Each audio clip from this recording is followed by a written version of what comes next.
Well, believe it or not, this is a new camera.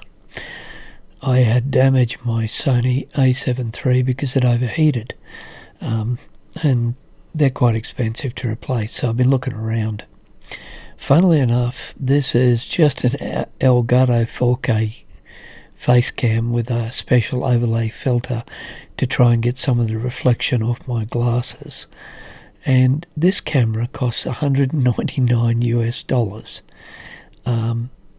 So it's about just over 250 Australian dollars. To replace my camera, existing camera, it would cost me minimum $2,000 Australian. Or if I want to upgrade, you're looking at $2,650 for the a7 IV or $4,500 for the a7 V.